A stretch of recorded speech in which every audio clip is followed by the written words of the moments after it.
ஒன்று சாமுவேலின் புஸ்தகம் 17ஆம் அதிகாரம் 29வது வசனம். அதற்கு தாவீது, நான் இப்பொழுது செய்ததென்ன? நான் வந்ததற்கு முகாந்தரம் இல்லையா என்று சொல்லி. இந்த 17ஆம் அதிகாரம், ஒன்று சாமுவேலின் புஸ்தகத்தில் 17ஆம் அதிகாரத்தில் இருக்கிற சம்பவத்தை நாம் அறிவோம். இதற்கு அந்த சம்பவத்தை நான் உங்களுக்கு எக்ஸ்பிளைன் பண்ண வேண்டியதே கிடையாது. நீங்கள் சண்டே கிளாஸ்லேருந்து அதை கேட்டுக்கிட்டே வந்திருப்பீங்க. ஒருவேளை சண்டே கிளாஸ் போகாமல் நேராக சர்ச்சுக்கு வரவங்களாக இருந்தாலும் நீங்கள் கேட்டிருப்பீங்க. அந்த தாவீது கோலியாத் சம்பவத்தை நாம் கேட்டிருக்கிறோம். ஆனால் கோலியாத்தை தாவீது ஜெயித்தார் என்பது நம்ம எல்லாருக்குமே தெரியும். அதில் எந்த விதமான மாற்று கருத்தும் இல்லை. அது ஒரு மோட்டிவேஷனான மெசேஜ். நம்ம எல்லாருமே அதை மோட்டிவேஷனாக பார்க்குறோம். எப்படி பார்க்குறோம் அப்படின்னா, தாவீது ஜெயித்தது ஆண்டவர் கிருபையாக அப்படி நம்மளையும் ஜெயிக்க வைப்பார், அவ்வளோ பெரிய கோலியாத்தை வீழ்த்தினார், நம்மளையும் ஆண்டவர் வீழ்த்த வைப்பார் அப்படின்ட்டு அதற்கு ஓமையாக நாம் உலகத்தை சொல்லி ஒரு மோட்டிவேஷ்னல் நிறைய மெசேஜை நாம் கேட்டிருக்கிறோம். அதில் எந்த விதமான மாற்று கருத்தும் இல்லை. ஆனால் ஒரு வெற்றியோ அல்லது வாழ்க்கையில் முன்னேற்றமோ உயர்வோ எது ஒன்றுமே சும்மா வருவது கிடையாது. எதுவுமே இல்லை, சும்மா வந்துடாது. இப்போ இந்த கடைசி காலத்தில் ஒரு விதமான உபதேசம் இருக்குது.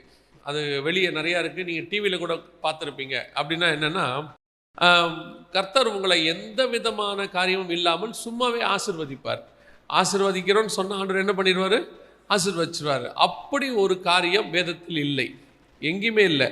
கிரியை இல்லாத விசுவாசம் செத்தது அப்படின்னு இருக்கு. எல்லாவற்றுக்கும் ஏதோ ஒன்றை நாம் செய்ய வேண்டியிருக்கு. நாம் சும்மா படுத்து தூங்கிட்டே இருப்போம், கர்த்தர் நம்மளை அப்படியே உயர்த்தி மேலே கொண்டு போயிடுவார் அப்படின்னு எங்கேயுமே இல்லை. படித்தா தானே மார்க் வரும். நாம் படித்தா கர்த்தர் அதை ஆசீர்வதிக்கிறார். நம்ம படிக்கும்பொழுது படிக்கிற காரியங்களே ஞாபக சக்தி கொடுக்கறது கர்த்தர். ஏற்ற நேரத்தில் எழுத வைக்கிறது கர்த்தர். அதை திருத்தும் போது அந்த டீச்சர்ஸ்க்கு கொஞ்சம் நல்ல மைண்ட் இருக்கணும், நல்ல மூடில் இருக்கணும். அப்போ நாம் செய்ய வேண்டியதை நம்ம என்ன செய்யணும். நாம் எஸ்தர் பண்ண வேண்டிய அலங்காரத்தை பண்ணிக்கிட்டு போகணும். நம்ம செய்ய வேண்டியதெல்லாம் செஞ்ச பிறகு கர்த்தர் அவர்கள் கண்களிலே தயவு கிடைக்க பண்ணுவார். ஏன்னா நாம் செய்யறதுனால மட்டும் இல்லை, ராஜா நினைச்சார்னா எஸ்தர் அப்பயே கொன்று போட முடியும் இல்லையா? வசனம் அப்படிதான் சொல்லுது. ராஜா செங்கோலை நீட்டினார், அதனால எஸ்தர் பிழைச்சா. எஸ்தர் சொல்றாங்க, செத்தாலும் சாகுறேன். அப்போ நான் என்ன பண்ணாலும் தயவு கிடைக்கிறது கர்த்தர் கரத்தில் இருக்கு. ஆனால் நான் செய்ய வேண்டியது என்ன செய்யணும். படிக்க வேண்டியதை படிக்கணும், செய்ய வேண்டிய காரியத்தை செய்யணும். இன்னைக்கு ஒரு குரூப் அப்படி இருக்கிறது. அப்போ இந்த இடத்துல நம்ம வாசிக்கிறோம், நான் தாவீது கோலியாத்தை ஜெயித்தான்.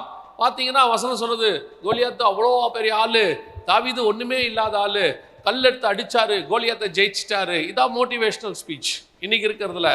அதனால் அப்படின்னா தாவீது எதுவுமே செய்யலையா? கர்த்தர் தாவீது கிட்ட என்னத்தை பார்த்தார்? வசனம் சொல்லுது, கர்த்தர் சொல்றாரு, தாவீதை தன் இருதயத்துக்கு ஏற்றவனாய் கண்டேன். அப்ப ஏதோ ஒன்று தாவீது கிட்ட இருக்குல்ல. மோசையை பார்த்து சொல்றாரு, என் வீட்டில் எங்கும் சும்மா சொல்லிட்டாரா? 80 வருஷம் பார்க்கிறாரு. 40 வருஷம் எகிப்து, 40 வருஷம் மீதியான் தேசம். 80 வருஷம் பார்த்துட்டு சொல்றாரு, அவன் என் வீட்டில் எங்கும் உண்மை உள்ளவன். நினிவே ஜனங்களை பார்த்து நிறைய பேர் இப்ப சொல்றாங்க, நினிவேக்கு இறங்கின தேவன் நமக்கும் இறங்குவார்னு. சும்மா ஆண்டவர் இறங்கல, அவங்க 40 நாள் உபவாசம் இருக்கிறத பார்த்தாராமா. வசனம் சொல்லுது, அவர்கள் சின்ன குழந்தையிலிருந்து பெரியவங்க வரைக்கும் உபவாசம் இருக்கிறதை பார்த்துட்டு கர்த்தர் சொல்றாரு, அவர்கள் மேல் மனஸ்தாபப்பட்டு ஏதோ ஒன்று அவசியமாய்ப்படுகிறது, ஏதோ ஒன்று நம்ம செய்ய வேண்டி இருக்கிறது.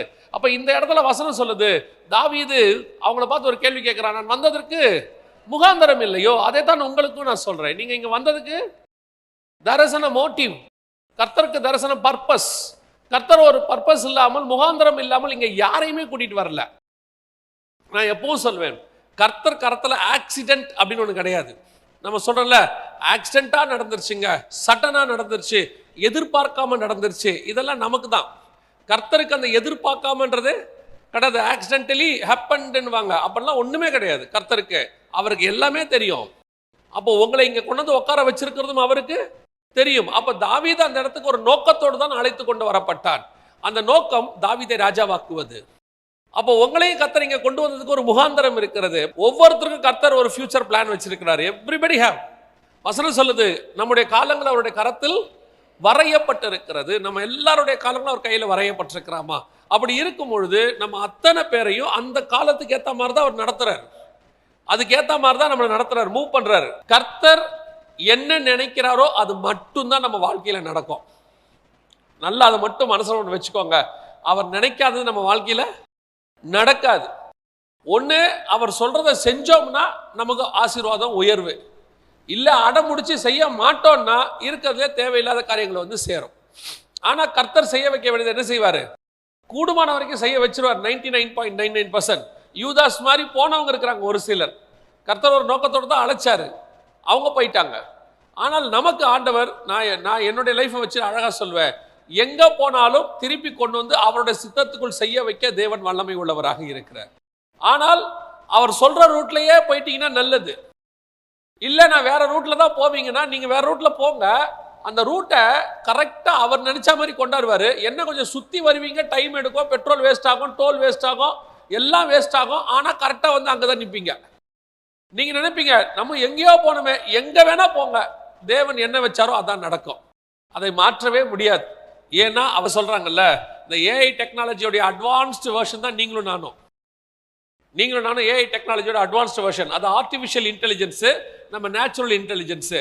அதுக்கு ப்ரோக்ராம் எழுதின ஒரு ஆள் இருக்கிறாரு, நமக்கு ப்ரோக்ராம் எழுதுன ஒருத்தர் இருக்கிறாரு. இது 6000 வருஷம் கழிச்சு கண்டுபிடிச்சாங்க, நம்மள 6000 வருஷத்துக்கு முன்னாடியே கண்டுபிடிச்சிட்டாரு. அவ்வளோதான். மற்றபடி இப்போ இவங்க கண்டுபிடிக்கிறதுக்கு முன்னாடிலாம் நம்மளாம் advanced AI technology, artificial intelligence மாதிரி நம்ம நேச்சுரல் இன்டெலிஜென்ஸ் நம்மளை ஆண்டவர் தான் அப்படி படைச்சு வச்சிருக்கிறாரு. அதை தாண்டி நம்ம ஒன்றும் செய்ய முடியாது. அப்போ கர்த்தர் கொண்டு வந்ததுக்கு ஒரு முகாந்தரம் இருக்கு, நம்ம எல்லாருக்கும் ஒரு நோக்கம் இருக்கு. ஸோ எவ்ரிபடி எல்லாரையுமே அவரவர்கள் ஸ்தானத்திலே கர்த்தர் ராஜாவாக்க விரும்புகிறார், உயர்த்த விரும்புகிறார். இங்கே ஆண்டவர் யாரையுமே தரித்திரமா இருக்கணும்னு விரும்பவே இல்லை. எல்லாரும் நடுத்தரில் பிச்சை எடுக்கணும்னு கர்த்தருக்கு ஆசை இல்லை. எல்லாரும் வியாதிப்பட்டு சாகணும்னு கர்த்தருக்கு ஆசை இல்லை. நாம ரொம்ப கஷ்டப்பட்டு அப்படியே உருண்டு பிறண்டு இருக்கணும், அதெல்லாம் கர்த்தர் கிடையாது. கர்த்தர் நம்மளே சுகமா இருக்கத்தான் விரும்பினார். எத்தனை தடவை சொல்றாரு கவலைப்படாதிருங்கள், எத்தனை தடவை சொல்றாரு பயப்படாதிருங்கள், எத்தனை தடவை சொல்றாரு நான் உங்களுக்கு இருக்கிறேன், என்னிடத்தில் வாங்க. அதெல்லாம் எதுக்கு ஆண்டவர் சொல்றாரு? நம்ம நல்லா இருக்கணுன்ற ஒரே காரணம் தான். சில வீட்டில் பெரியவங்க சொல்லுவாங்க, கர்த்தர் ஏன் தான் என்னை இப்படி சோதிக்கிறாரோ அப்படிம்பாங்க. அவர் எங்க சோதிக்கிறார்? அவர்லாம் நம்மளை சோதிக்க ஆரம்பிச்சார்னா யோபு மாதிரி போயிடுவோம். இதே மாதிரி தான் நம்ம நினைச்சுக்கிறோம். கர்த்தர் ஒருவனையும் சோதிக்கிறது இல்லை. வசனம் தெளிவா சொல்லி, சோதிக்கப்படுகிற எவனும் தேவனால் சோதிக்கப்படுகிறேன் என்று சொல்லாதிருப்பானாக. ஆண்டவர் சோதிக்கிறது இல்ல. அவர் ஒரு ரூட்டு காட்டுறாரு, அந்த ரூட்ல போகாம வேற ரூட்ல போனா நம்ம ரூட்டுக்கு திருப்பறதுக்கு சில வேலைகளை செய்வாரு. அதுக்கு பேரு சோதனை. நான் சொல்றேன், அவர் சொல்ற ரூட்லயே போயிட்டோம்னா ஒண்ணுமே ஆகாது, ஒண்ணுமே நடக்காது. கரெக்டா கொண்டு வந்து சேர்த்துருவாரு. நம்மளாதான் போய் தேடி பிடிச்சி எதையாவது ரொம்ப விலை கொடுத்து வாங்கிறது. அப்போ தாவீதை கொண்டு வந்தது போலதான் உங்களையும் இப்ப கொண்டாந்து இருக்கிறாரு. ஒவ்வொருத்தருக்கும் ஒரு ஃபியூச்சர் வச்சிருக்கிறாரு. உங்க ஸ்தானத்திலே கர்த்தர் உயர்த்தி உங்களை ராஜாவாக உட்கார வைக்க ஆசைப்படுகிறார். இதுல தாவீது எடுத்த உடனே கோலியாத்தை ஜெயிச்சிட்டானான்னு பாத்தீங்கன்னா, அவனுக்கு வேறு விதமான பிரச்சனைகள் கொஞ்சம் இருந்துச்சு. அந்த பிரச்சனையை தாண்டி வந்துதான் அவன் ஜெயிச்சிருக்கிறான். கோலியாத்தை ஜெயிச்சதை பத்தி நீங்க பார்த்திருப்பீங்க. கூழாங்கல்லத்தை அடிச்சாரு, அதை பண்ணாரு, இதை பண்ணாரு, எல்லாம் இருக்கு. அவனுடைய பாசிட்டிவ் சைடு கொஞ்சம் இருக்கு. கொஞ்சம் பேர் சொல்வாங்க, அவன் வந்து இஸ்ரவேலின் தேவனாகிய கர்த்தருடைய நாமத்தில் வருகிறேன் என்று சொன்னான். இதெல்லாம் நீங்க கேட்டிருப்பீங்க. ஆனா தாவீது ஃபேஸ் பண்ண வேற சில கொஞ்சம் விஷயங்கள் இருக்கு. அதைத்தான் நாம இப்ப பார்க்க போறோம். முதலாவது வாசிங்க, அதே 1 சாமுவேல் புஸ்தகம் 17ஆம் அதிகாரம் 28வது வசனத்தை வாசிங்க. அந்த மனுஷரோடே அவன் பேசிக் கொண்டிருக்கிறதை அவன் மூத்த சகோதரனாகிய எலியாப் கேட்டபோது, அவன் தாவீதின் மேல் கோபங்கொண்டு, நீ இங்கே வந்தது என்ன? வனாந்தரத்திலுள்ள அந்த கொஞ்ச ஆடுகளை நீ யார் வசத்தில் விட்டாய்? யுத்தத்தை பார்க்க அல்லவா வந்தாய்? உன் துணிகரத்தையும் உன் இருதயத்தின் அகங்காரத்தையும் நான் அறிவேன் என்றான். இதான் முதலாவது பிரச்சனை. கர்த்தர் தாவீதை கூட்டிட்டு வந்துட்டார். அது காட்ஸ் பிளான். அது ஒரு பக்கம் இருக்கட்டும். ஸ்பிரிச்சுவலி உலக பிரகாரமா பாருங்க, தாவீது அங்க வந்தது காரணம் அவங்க அப்பா தான் அனுப்பி வைக்கிறாரு. போய் சகோதரர்களை என்ன பண்ணு, விசாரிச்சுட்டு வா, அவங்க சுக செய்தியை கேட்டுட்டு அடையாளத்தை வாங்கிட்டு வான்னு சொன்னார். அதை கேட்டுட்டு தான் தாவீது அங்க வந்திருக்கிறாரு. அவர் பாட்டு நாடு மேய்ச்சிக்கிட்டு தான் இருந்தார். அவங்க அப்பா தான் சொன்னாரு, போ இந்த வேலைக்கு போன்னு சொல்லி. இப்போ அவர் அங்க வந்து அப்பாவோடைய வேலையை தான் என்ன செஞ்சிட்டு இருக்கிறாரு, அங்க நிறைவேற்றிக்கிட்டு இருக்கிறாரு. கீழ்ப்படிஞ்சு வந்திருக்கிறார். ஆனால் இங்கே அவங்க அண்ணன் என்ன கேட்கிறான், பெரியவன் என்ன கேட்கிறான், உனக்கு என்ன துணிகரம் இருந்தா இங்க வந்திருப்பேன்னு கேட்கிறான். அவன் கேட்ட கேள்வி என்ன, உனக்கு என்ன துணிகரம் இங்க இருக்கிறோம். ரெண்டாவது சொல்றான், இருதயத்துல என்ன இருக்குது, அகங்காரம் இருக்குது அப்படிங்கிறான். பல நேரத்துல நாம் சரியாய் செய்யும் போது நமக்கு நெகட்டிவான ரிசல்ட் கிடைக்கும். நாம சரியா செய்யும் போது நமக்கு விரோதமா ஒரு கூட்டம் எழும்போம். இதை ஃபேஸ் பண்ணி ஜெயிச்சுட்டு வரோம் பாத்தீங்களா. இதுதான் தாவீதுடைய ஃபர்ஸ்ட் பாயிண்ட். தாவீது நினைச்சிருந்தா என்ன பண்ணிருக்கலாம் தெரியுமா, எங்க அண்ணன் திட்டுறான், அவன் பெரியவன், இருக்கிறதுல நம்பர் 1, இவன் 8வது. எங்க அண்ணன் திட்டுறான், எதுக்கு நான் உனக்கு தானடா வந்தேன் போடா அப்படின்னு கோச்சிக்கிட்டு தாவீது போயிருக்கலாம். தாவீது போகல. இவ்வளவு பெரிய காரியத்தை சொன்னவன தாவீது, நான் வந்ததுக்கு ஒன்றும் முகாந்தரம் இல்லையோ, கர்த்தர் எங்க கொண்டு வந்திருக்கிற காரணம் இல்லையோன்ட்டு அடுத்து போய் வேற ஒருத்தங்கிட்ட பேசிட்டு இருக்கிறான். என்ன நடந்துச்சுங்க, என்ன பிரச்சனைன்னு. அவன் வந்த விஷயம் வேறு, ஆனால் கர்த்தர் அவனை ராஜாவாக்குறாரு. அதுக்கு முதல் தடை என்ன அப்படின்னு கேட்டீங்கன்னா, உங்களுக்கு கர்த்தர் வச்ச சித்தத்தை நீங்க செய்வதற்கு உங்களை செய்ய விடாமல் பாசிட்டிவாக தடுக்கக்கூடிய நெகட்டிவிட்டி ஒன்று இருக்கு. இதெல்லாம் பாசிட்டிவா தான் தடுக்கும். உங்களுக்கு ஒரு உதாரணத்துக்கு சொன்னா நல்லா இருக்கும். நான் இப்ப சொல்லுவேன், ஆனா எத்தனை பேர் அதை அக்செப்ட் பண்ணுவீங்கன்னு தெரியாது. ஆனா அதுதான் உண்மை. கர்த்தர் உங்களுக்கு ஒரு ஃபியூச்சர் வச்சிருப்பார். அந்த ஃபியூச்சர்ல தான் உங்களை உயர்த்தணுங்கிறது தேவ திட்டமாக இருக்கும். பொதுவாக இந்த தேவ திட்டத்தை உடைக்கிறதுக்கு 2 ரீசன் இருக்கு. ஒன்று, உங்க அப்பா அம்மா சொல்வாங்க, இந்த கோர்ஸ் எடுத்து படி, இந்த நீட்டு நீ எழுது, இல்லை இந்த இன்ஜினியரிங் சேரு அப்படிம்பாங்க. இப்போ கர்த்தர் உங்களுக்கு வச்சது வேறையா இருக்கும். அவங்க சொல்ற ரீசன் என்னவா இருக்குன்னா, எனக்கு சின்ன வயசுலேருந்து ஒரு ஆசை இருக்கு, நான் டாக்டர் ஆகணும்னு நினைச்சேன், ஆக முடியல, உன்னை ஆக்கணும்னு நான் ஆசைப்பட்டு வளர்த்தேன் அப்படின்னு. டாக்டர் ஆக முடியாதுன்னு அவங்களுக்கே தெரியும், அது கஷ்டம். அதனால தான் அவங்க ஆகலை. நம்ம ஆக முடியாதுன்றது நமக்கு தெரியும். ஆனா அவங்க என்ன பண்ணுவாங்க தெரியுமா, நீ ஆகணும்பாங்க. இது கூட பரவாயில்ல. ஆனா காட்ஸ் பிளான் அதுவா இருக்காது. நம்மளை வேற எண்ணிலே உயர்த்தறதுக்கு வச்சிருப்பாரு. அதுக்கேற்ற மாதிரி தான் நம்ம டிசைன், ஆண்டவர் அப்படித்தான் டிசைன் பண்ணியிருக்க போறாரு. அதுக்கேற்ற மூளை தான் கொடுத்துருப்பாரு, அதுக்கேற்ற அறிவு தான் நமக்கு இருக்கும். நமக்கு வேற அறிவு இருக்கும். இப்போ இவங்க என்ன பண்ணுவாங்கன்னா, பாசிட்டிவா பேசுவாங்க. இது நெகட்டிவிட்டி. ஆக்சுவலி உங்க பெற்றோர் உங்களோட தேவ சித்தத்தோட உங்களுக்கு செய்யும் போது அதுக்கு நீங்க கண்டிப்பா கீழ்ப்படிங்க. அதுல எந்த மாற்று கருத்துமே இல்லை. ஏன்னா கர்த்தருக்குள் பெற்றோருக்கு என்ன செய்யணும், கீழ்ப்படியணும். நான் சொல்றது எக்ஸாம்பிள், படிப்பு. எந்த ஒரு விஷயத்திலையுமே தேவன் ஒரு திட்டத்தை வைத்திருக்கும் பொழுது அதை பாசிட்டிவா தடுக்கிற ஒரு கூட்டம் இருக்குது. நாட் ஒன்லி பேரண்ட்ஸ், எல்லா விஷயத்திலும் இருக்கு. அது என்ன கர்த்தர் உங்களுக்கு கொண்டு வந்தாரோ அந்த ஸ்டாண்ட்ல நீங்க நிக்கிறதான் நீங்க செய்ய வேண்டிய முதலாவது மிக முக்கியமானது. அப்படி இருக்கும் பொழுது பல நேரங்கள்ல கர்த்தர் உங்களுக்கு வச்ச திட்டம் என்ன என்பதை நீங்கள் புரிஞ்சுக்கணும். எதுக்கு ஆண்டவர் வச்சிருக்கிறாரு, நீங்க எல்லாருமே ஒரு இன்பில்ட் மெமரியோட தான் வந்திருக்கிறீங்க. இங்க காட் உங்களுக்குள்ள ஒரு இன்பில்ட்டான பிளானை வச்சு தான் அனுப்புனாரு. அதான் திருப்பி சொல்றேன், நீங்க யாருமே இங்க ஆக்சிடென்டா கிடையாது. இங்க வந்ததும் சரி, உலகத்துக்குள்ள வந்ததும் சரி, கர்த்தர் ஒரு திட்டத்தோட உங்களை கொண்டு வந்தார். அது திட்டம் என்ன, அதை முதல்ல காட் கிட்ட கேட்கணும். நீங்க ஏதாவது ஒரு காரியத்தை கர்த்தர் உங்களுக்கு சொன்னாருங்கிற ஒரு தீர்மானம் இருக்கா? நீங்க என்ன முடிவெடுக்கிறீங்க? 10th முடிக்கும் போது என்ன குரூப் எடுக்கணும், ஃபர்ஸ்ட் குரூப் என்ன எடுக்கணுமா, செகண்ட் குரூப் எடுக்கணுமா? ஒன்று வீட்டில் கொடுக்குற ப்ரெஷர், நீ டாக்டர் ஆகணும், இன்ஜினியர் ஆகணும், ஃபர்ஸ்ட் குரூப். இல்லைனா ஃப்ரெண்ட்ஸ் எல்லாம் இப்போ பேசிக்கிறீங்க, நம்ம இதை எடுத்தால் ஈஸியாக இருக்கும், அதை எடுத்தால் எடுக்கும். இது எல்லாமே ஒரு விதமான உலக பிரகாரமான ஆலோசனை. ஆனால் தேவன் உங்களுக்கு என்ன வச்சாருன்னு பார்க்கணும். அதை எடுக்க விடாமல் தடுக்கிற ஒரு கூட்டம் இருக்கும். அதை ஜெயிக்கிறது தான் ரொம்ப முக்கியம். ஒரு 4000 வருஷத்துக்கு முன்னாடி நடந்த ஒரு சம்பவம் சொல்றேன். இன்னைக்கு அது பாசிபிலிட்டியா நீங்க எனக்கு சொல்லுங்க. ரெபேக்கால பொண்ணு பார்த்துட்டு பொண்ணு பார்த்துருவாரு, ஒரு ஊழியக்காரர் பார்த்துருவாரு. பார்த்து முடிச்ச உடனே லாபான் சொல்லுவாரு, ஓகே ரைட் எல்லாம் முடிச்சாச்சு. இப்ப லாபான் ஒரு வார்த்தை சொல்லுவாரு, பெண்ணின் வாய்ப்பிறப்பை கேட்போம் அப்படிம்பாரு. பொண்ணுகிட்டயும் ஒரு வார்த்தை கேட்டுக்கலான்னு. போன ஜென்ரேஷன் வரைக்கும் அதுக்கு வாய்ப்பே இல்லை. போன ஜென்ரேஷன் வரைக்கும் நீங்க வேணா உங்க அம்மாக்கிட்ட கேட்டு பாருங்க, அந்த பிடிச்சிருக்கான்லாம் கேட்கவே மாட்டாங்க. மாப்பிள்ளை ரொம்ப நல்லா இருக்கு, பிடிச்சிருக்க, உங்க வாழ்க்கை ரொம்ப நல்லா இருக்குமா, ஜோம் பண்றோம், இவ்வளவுதான். மீறி நீங்க ஏதாவது கேட்டீங்கன்னா அப்பா அம்மாவை ஏத்து பேசுறீங்கன்னு சொல்லிடுவாங்க. 4000 வருஷத்துக்கு முன்னாடி ரெபேக்கால்ட்ட ஒரு கேள்வி கேட்கிறாங்க, இந்த மனுஷனோட நீ போகிறாயா? இந்த கேள்வி கேட்ட உடனே ரெபேக்கால்ட்ட இருந்த மிக முக்கியமான ஒரு குணம் என்ன தெரியுமா? Decision making. நான் போகிறேன். ஒரு கொஸ்டின் கேட்கறாங்க பாருங்க, அதுவே பெரிய விஷயம் அந்த காலத்துல. அதே லாபான் தான் யாக்கோபுக்கு கல்யாணம் பண்ணும்போது லேயாள்கிட்ட கேள்வியே கேட்க மாட்டான், போய் அந்த ஆளை கல்யாணம் பண்ணிக்கின்றுவான். அந்த அம்மாவும் எதிர்த்து ஒரு கேள்வி கேட்க முடியாது. ஜென்ரேஷன் மாறிடுச்சு. ஆனால் இப்பொழுது அப்படி அல்ல. இப்போ உங்ககிட்ட கேட்கறதுக்கான ஒரு வாய்ப்பு இருக்குது. நீங்க டிசிஷன் எடுக்கிறீங்க, இந்த குரூப் தான் படிப்பேன், இதான் எனக்கு வேணும், நான் சயின்ஸ் எடுக்க மாட்டேன், காமர்ஸ் தான் எடுப்பேன், ஒகேஷனல் தான் எடுப்பேன், பிசினஸ் மேக்ஸ் தான் எடுப்பேன் சொல்றீங்க தானே நீங்க? அந்த அந்த அளவுக்கு உங்களுக்கு ஒரு இன்னைக்கு ஒரு ஃப்ரீடம் இருக்குல்ல. அந்த ஃப்ரீடமை கரெக்டா யூஸ் பண்ணுங்கன்ற. அப்பா அம்மா சொன்னாலும் யார் சொன்னாலும் உங்களுக்கு ஒரு ஐடியா இருக்குல்ல, நான் இதுதான் செய்வேன்னு, எனக்கு இதான் பிடிச்சிருக்கு, இதை படிக்கிறேன் அப்படின்னு. அதே மாதிரி உங்களுடைய ஃபியூச்சருக்கு கர்த்தர் ஒரு பிளான் வச்சிருப்பாரு. அதை தேவ திட்டத்தோட சேர்ந்து முடிவெடுங்க.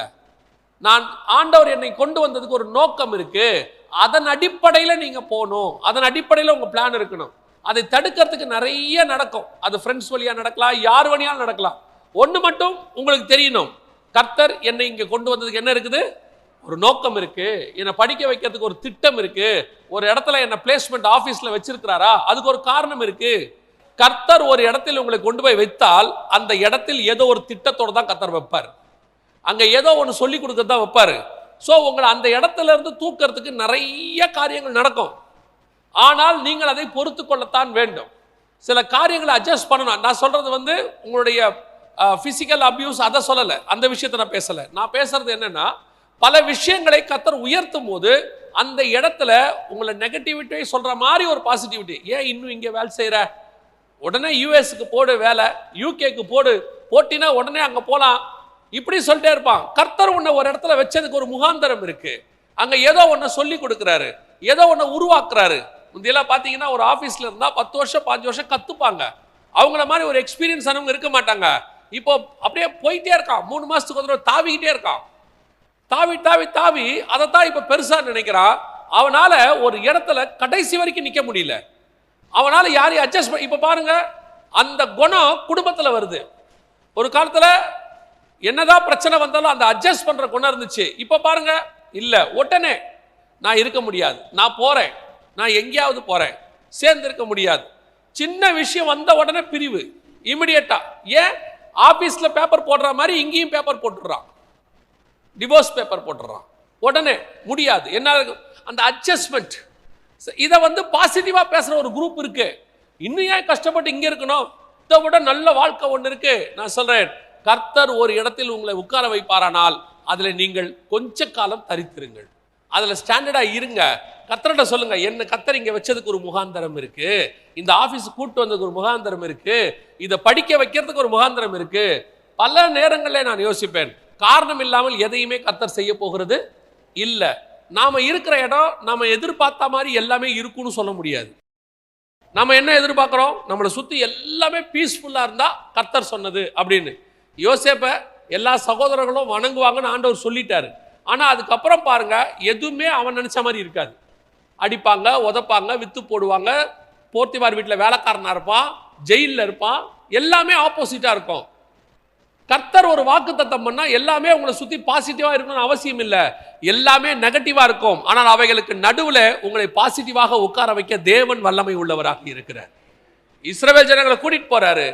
எப்படி கூட்டு போனோம், இப்போ நம்மளை ஒரு ஊருக்கு எப்படி கூட்டு போகணும்னு நினைக்கிறோம், மினிமம் குறைஞ்சபட்சம் ஃப்ளைட்டில் போயிடணும்னு நினைக்கிறோம். இல்லை ட்ரெயினில் போகிறோமா, 3rd ஏசியாவது 2nd ஏசியாவது அப்படி தானே நினைக்கிறோம். பீஸ்ஃபுல்லாக இருக்கணும். ஹைவேஸில் போகிறோமா, நல்ல காரு, நல்ல ஹைவேஸில் போகணும், எந்த கஷ்டமும் இருக்கக்கூடாது அப்படின்னு நினைக்கிறோம். ஆனால் யோசேப்போடைய டிராவல் பாருங்க, எல்லாமே நம்ம எக்ஸ்பெக்ட் பண்ணாத டிராவல். தானியோட டிராவல் எக்ஸ்பெக்ட் பண்ணாத டிராவல். இயேசு கிறிஸ்துவோடைய டிராவலை பாருங்க, எக்ஸ்பெக்ட் பண்ணாத டிராவல். வனாந்தரத்துக்கு போறாரு, அங்க ஒரு ஊருக்கு போனா கல்லெறிஞ்சு கொல்ல பார்க்கறான், ஒரு ஊருக்கு போனா மலைக்கு மேலேருந்து கீழே தள்ள பார்க்கறான், இன்னொரு பக்கம் ஏரோது கொலை பண்ண பார்க்கறான். இவ்வளோ பிரச்சனைக்கு நடுவில் காட்ஸ் வில்ல செஞ்சுக்கிட்டு இருக்கிறார். ஸோ காட் உங்களை ஒரு இடத்துல வைக்கிறாரு, ஒரு இடத்துக்கு கூட்டு போறாருன்னா அதுக்கு பின்னாடி தேவனுடைய ஒரு பெரிய திட்டம் இருக்கும். சுத்தி இருக்கிற முதலாவது ப்ராப்ளம் என்ன அப்படின்னு கேட்டீங்கன்னு சொன்னா, உங்களை பாசிட்டிவா ஒரு நெகட்டிவ் உங்களுக்கு கொண்டு வந்து போடுவாங்க. பல நேரத்தில் இந்த டிசிஷனை தான் கரெக்டாக எடுக்கணும். எது ஸ்பிரிச்சுவல் டிசிஷன் பார்க்கணும், எது காட்ஸ் டிசிஷன் பார்க்கணும். உங்களுக்கு ஒரே ஒரு விஷயத்தை சொல்ற, அடுத்த பாயிண்ட்டுக்கு போறேன். ஒரு நாளும் உலக பிரகாரமான ஆசீர்வாதத்தை மேன்மையாய் வைத்து என்ன செய்யாதீங்க, முடிவெடுக்காதீங்க. ஏன்னா அந்த உலக ஆசீர்வாதம் ஒரு நாள் இல்லை ஒரு நாள் தொலைஞ்சு போகும். கர்த்தர் இங்கேயே நல்ல பொண்ணையோ பையனையோ கொடுப்பாரு, நல்ல ஸ்பிரிச்சுவல் பையனா இருப்பாரு, நல்ல ஸ்பிரிச்சுவல் பொண்ணா இருக்கும், கொஞ்சம் குறைவா சம்பாதிப்பாரு.